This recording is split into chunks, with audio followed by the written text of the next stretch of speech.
So before we proceed to the next Fireside session, I'll just like to make two announcements. We actually have the top 17 startups voting that is going on live right now in the Echelon Connect app. So what's going to happen is that you guys get to vote for your top startups that has been pre-selected after they've actually gone through the qualifier rounds. And we've top 17 startups, and now with your votes, at the end of the day, we'll choose the top 10 startups who'll be pitching on stage tomorrow. So do go onto your Echelon Connect app and start voting for your startups. And the second announcement is that lunch will start at 12:10, and that is directly after this Fireside session. Lunch will start from 12:10 and it will finish at 1:30. So when you come back here, we'll kickstart our next round of conferences. So next, let's really zoom into one of the hottest trends in fintech right now, peer-to-peer lending in Asia. In this Fireside, we are joined by Sonal Begani, co-founder of Monexo, Hong Kong's first peer-to-peer lending marketplace, and moderator Gerben Visser, co-founder and director of Singapore Fintech Consortium. They will share trends, challenges, and opportunities in this market. Sonal and Gerben, please. Let's give a big round of applause for our Fireside. Thank you.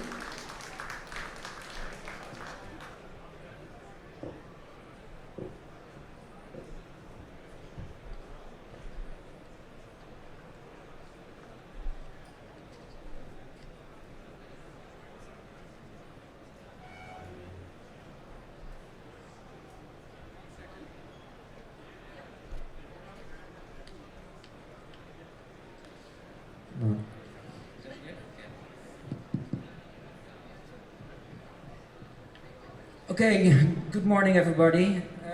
We will indeed continue a bit with fintech. I will be moderating a 15-minute fireside chat on peer-to-peer lending with Sonal. We'll keep it pretty short and sweet because it's, I think, lunchtime after this, so we have a bit of the graveyard shift. But very briefly, my background is I'm a partner with Incubation Ventures. We are an early stage venture firm making investments in mainly enterprise and fintech, done actually 2 peer-to-peer lending companies and 1 mobile payment.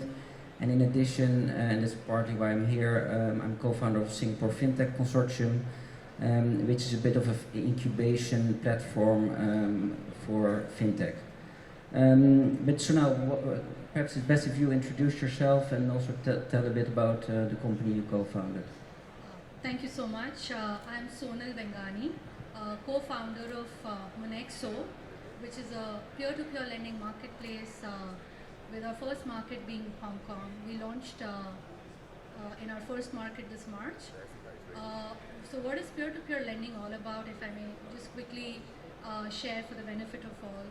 So peer-to-peer lending is where borrowers and lenders connect online, and borrowers get great rates when they apply for loans, and lenders get the best out of the buck.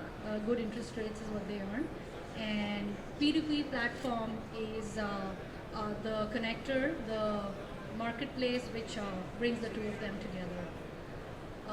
So Monexo, what we've been doing is we're 3 founders. We started last year and we went live in March. The founders come with experience from banking, financial services, technology and consulting, the 3 of us. And we're funded by Cyberport Hong Kong as part of their incubation program. And what we're doing, to just share a simple example of the customer journey. So you would have borrowers wanting a loan, applying online.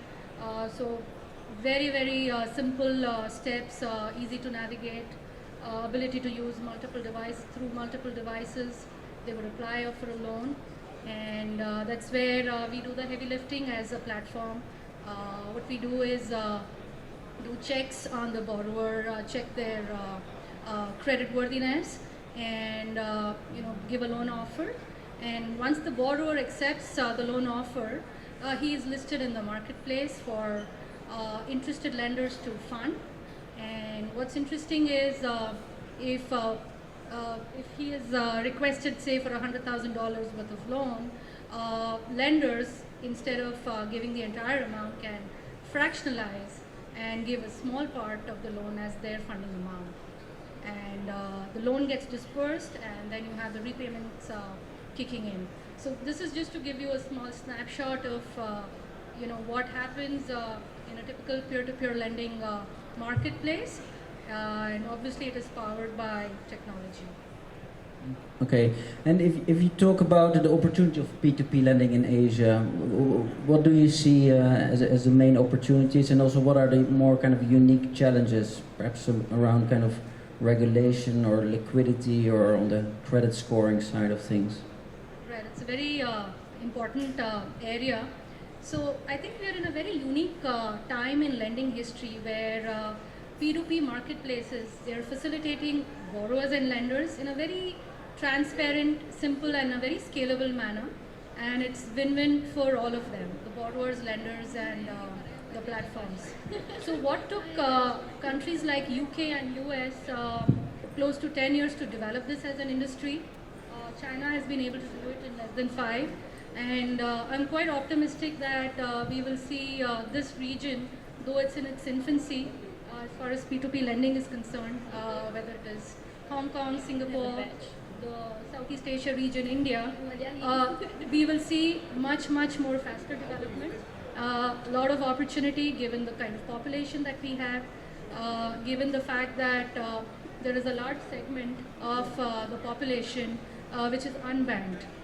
Now, each country I think has its own unique challenges, and there is no single solution that fits all. So if I were to highlight 3 important challenges, first and foremost would be winning customer confidence, because when it comes to money, it's all about trust, and we need to do the right kind of things to foster customer confidence. So for example, in Monexo, some of the things we've done, let me highlight 2. First is, as a platform, we don't touch money. It is managed by a third-party trust account and an administrative account. And the second thing, which is again very special and unique in this region, is we offer insurance protection to borrowers and lenders through an insurance partnership we have in AIG. So yeah, winning confidence, winning trust is important. At the same time, I believe younger demographics, the millennials, are, I would say, opportunity that we look at, because you would have heard that a millennial would rather go to a dentist than go to a bank. So we think they're not hostage to old ideas, and we look at them as an opportunity. Natural instinct. Second one I would say is the infrastructure and credit bureau. So, and I would like to put countries in the region in 2 buckets. So Hong Kong, Singapore, where you have a good infrastructure penetration, usage, you have an evolved credit bureau, those points or parts are taken care of. Countries like India, other regions where the internet penetration is not that big, but you have a large population and you have a large unbanked segment where they're not part of the credit bureau. They don't have a credit score that platforms can look and evaluate. So what would be both a challenge as well as an opportunity is to build some interesting products for those kind of markets and have special underwriting and credit check process for them. The third part I would like to highlight as a challenge is regulation. So as is true for any innovative advancement that happens, often regulation is a follow fact. And we need regulation because it goes back to building customer trust, because what it covers would be things like disclosures, reporting, making sure that the laws are being followed. So regulators in the region again have been pretty active. There is a lot of interaction that is happening between startups and the government. Very recently in Singapore we had the consultation paper by MAS. Some time back the Securities Commission of Malaysia, they approved 6 equity crowdfunding platforms. Similarly, countries in the region, whether it is India, Hong Kong, they're all under various stages of regulatory review as far as this industry is concerned. And As far as Monexo is concerned, we chose Monexo to start off with Hong Kong, given that it's a financial hub. You have some amazing infrastructure and a lot of support for fintech. Let's change tack a bit. So, where do you see the role of financial institutions, especially in relation to the kind of marketplace lending, kind of now and also a bit in the future? Right. So, when P2P lending started, the original notion or thought was you're connecting borrowers with a lot of individual investors. But what we see today is in the US, up to 80% of loans on P2P platforms are funded by institutional investors, and around 20% in the UK is funded by, again, institutional capital. So they are coming more and more because of the kind of exposure and diversification they can see as a new asset class, and obviously the kind of returns that one can have from P2P lending. And overall, institutional capital is coming in various flavors. So whether it is a hedge fund, wealth managers, insurance companies, banks, pension funds, all of them are warming up to the idea that this is here to stay and they would like to participate in it. And what we've also seen is by them coming in, the way capital is being accessed and the way the loans are getting distributed is undergoing a change. To give you an example, Temasek, which is Singapore's sovereign wealth fund, has invested in Funding Circle. It has taken a stake. What other institutional investors are doing is they are purchasing blocks of loans from platforms directly. Again, an example that I can mention is BlackRock securitizing a big chunk of loans at Prosper, which is a marketplace in the US. The other thing they're doing is directly going and looking at competitively bidding for loans. So definitely we will see more and more of participation from financial your financial institutions, and more and more of them are going to be there very, very actively. So how will upcoming fintech lending platforms then coexist or kind of disrupt the banks in your view? Well, P2P as well as banks are cozying up to each other in a good way, I would say. I see that as it's a good deal for both, because this is a marriage of low cost of capital that a bank would get to low cost of operations and a superlative customer experience a P2P platform can give. So they are here to stay, and I believe both will coexist. And some indicators of how banks are participating in P2P platforms, I can share some examples with you.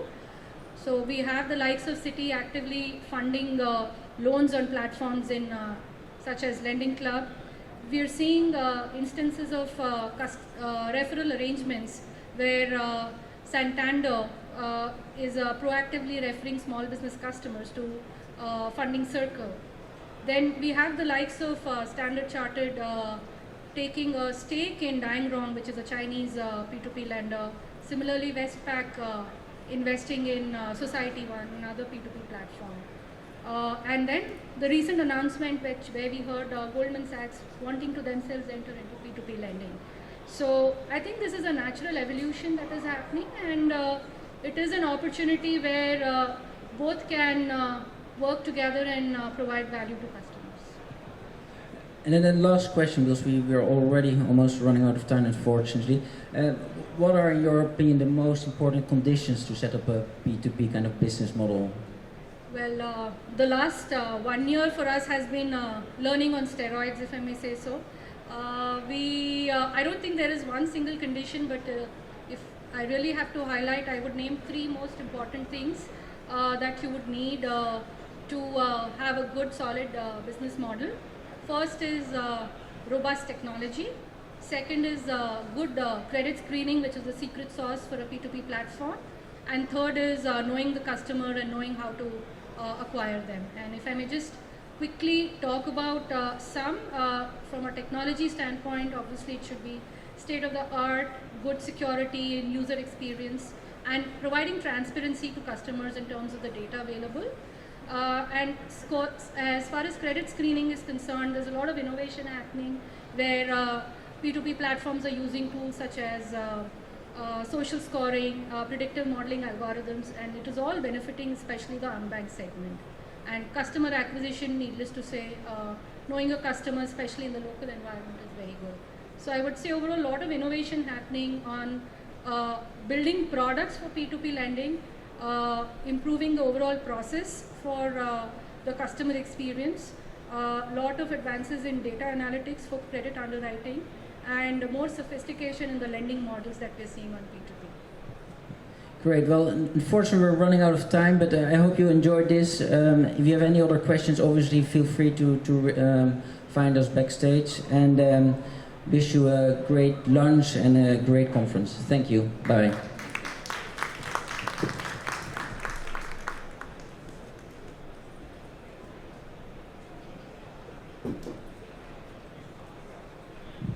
Thank you, Sonal and Garban. So, how do you redeem your lunch? Just at the back of your badge, there's actually you can actually redeem with a coupon here. And some other announcements, please go on to Echelon Connect and discover the people around you, and also vote for your top 10 startups. You can also relax in the